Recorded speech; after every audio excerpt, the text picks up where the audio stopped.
Good evening, family. It's your brother straight out of Judah. Tonight I'll be coming at you with day 22 of the Wisdom series. Tonight I'll be reading from the book of Proverbs, chapter 22, and the book of Sirach, chapter 22. Thank you for tuning in once again. I greatly appreciate it. To those who have came by and those who hadn't, I'll be glad when you get here. But without any further ado, Proverbs chapter 22 from the top. A good name is preferable to riches. Favor is better than silver and gold. The rich and the poor meet together. Yahuwah is the maker of them all. A clever one foresees evil and hides himself, but the simple one goes on. Simple go on and are punished. The reward of humility is the fear of Yahuwah. Riches and esteem and life. Thorns, snares are in the way of the perverse. He who guards his life keeps far away from them. Train up a child in the way he should go. Even when he is old, he turns not away from it. The rich rules over the poor, and the borrower is servant to the lender. He who sows unrighteousness reaps trouble, and the rod of his wrath perishes. He who has a good eye is blessed, for he gives of his bread to the poor. Cast out the scoffer, and strife goes out, and contention and shame.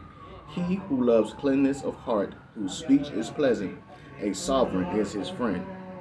The eyes of Yahuwah shall watch over knowledge, but he overthrows the words of the treacherous. The lazy one says, "There's a lion outside. I am going to be murdered in the streets." The mouth of a strange woman is a deep pit. The one denounced by Yahuwah falls in there. Folly is bound up in the heart of a child.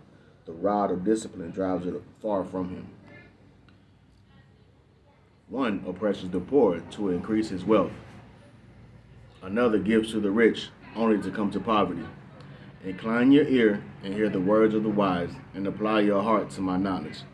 For they are pleasant, if you guard them within you. Let all of them be ready on your lips, that your trust might be in Yahuwah. I cause you to know today, even you, have I not previously written to you of counsels and knowledge, to cause you to know the certainty of the words of truth, to return words of truth to those who send to you. Do not rob the poor because he is poor, and oppress not the afflicted at the gate. For Yahuwah pleads their cause, and shall plunder those who plunder them. Make no friendship with one who is given to wrath, and do not go with a man of rage, lest you learn his ways and you find yourself ensnared. Do not be one of those who shakes hands in a pledge, one of those who are guarantors for debts. If you do not have the means to pay, why should you take your bed from under you? Do not move the ancient boundaries which your fathers have set. Do you see a man who is skilled in his work? He does stand before sovereigns. He does not stand before obscure ones. That was Proverbs chapter 22, verses 1 through 29. Excuse the background noise, family. I guess there was some emergency vehicles coming through a few minutes ago, and they're still riding around. But, yeah, it's all good. It ain't got nothing to do with what we got going on right here. Now, family, if you would turn with me to the book of Sirach, chapter 22, and we will get into it. A slothful man is compared to a filthy stone, and everyone will hiss him out of his disgrace. A slothful man is compared to the filth of a dunghill. Every man that takes it up will shake his hand. An evil-nurtured son is the dishonor of his father that begat him, and a foolish daughter is born to his loss. A wise daughter shall bring an inheritance to her husband, but she that liveth dishonestly is her father's heaviness. She that is bold dishonoreth both her father and her husband, but they both shall despise her. A tale out of season is as music in mourning, but stripes and correction of wisdom are never out of time. Whoso teacheth a fool is one that glueth a potsherd together, and as he that waketh one from a sound sleep. He that telleth a tale to a fool speaketh to one in slumber. When he hath told his tale, he will say, "What is the matter?" If children live honestly and have wherewithal, they shall cover the baseness of their parents. But children, being haughty through disdain and want of nurture, do stain the nobility of their kindred. Weep for the dead, for he hath lost the life, and weep for the fool, for he wanteth understanding. Make little weeping for the dead, for he is at rest, but the life of a fool is worse than death. 7 days do men mourn for him that is dead, but for a fool and an ungodly man, all the days of his life. Talk not much with a fool, and go not to him that hath no understanding. Beware of him, lest thou have trouble, and thou shalt never be defiled with his fooleries. Depart from him, and thou shalt find rest, and never be disquieted with madness. What is heavier than lead, and what is the name thereof but a fool? Sand and salt and a mass of iron is easier to bear than a man without understanding. As timber girt and bound together in a building cannot be loosed with shaking, so the heart that is established by advised counsel shall fear at no time. A heart settled upon a thought of understanding is as fair plastering on a wall of a gallery. Pails set on a high place will never stand against the wind, so that a fearful heart and the imagination of a fool cannot stand any fear.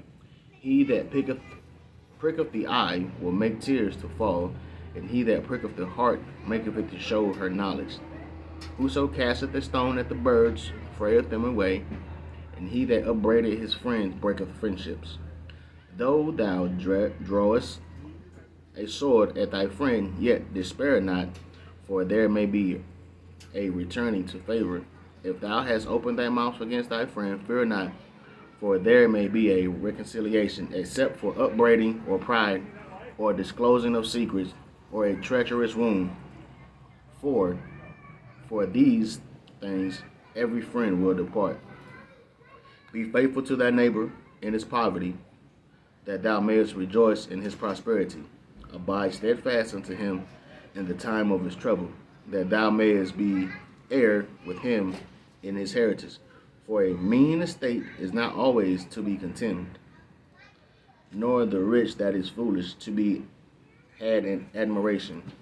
As the vapor and smoke of a furnace goeth before the fire, so do reveling before blood. I will not be ashamed to defend a friend, neither will I hide myself from him. And if any evil happen unto me by him, everyone that heareth it will beware of him. Who shall set a watch before my mouth, and a seal of wisdom upon my lips, that I fall not suddenly by them, and that my tongue destroy me not. That was the book of Sirach, chapter 22, verses 1 through 27. Family, I thank you for tuning in with me on this gracious day. I thank you for continuing to watch these videos that the Most High has placed on me to give to y'all. Just read it, that's all. Short video today. And as we roll into another day of rest, I want to thank y'all. I want y'all to know, get your rest. Just wander at the works of the Most High. Get your time, spend your time with him, however you spend your time with him. And Most High willing, I will see y'all tomorrow on this beautiful day. If you are in any areas that are affected by this heat, I pray that you are under the cloud provided by the Most High. And I pray that you guys aren't affected as much as everyone else is. Stay cool, stay hydrated. Don't go outside if you don't have to, but if you need to, go out there, get you some sun, soak that vitamin D up, because we are walking solar panels. Well, I'm a walking solar panel. So yeah, family, love y'all. Thank y'all for tuning in. It's your brother straight out of Judah. Peace.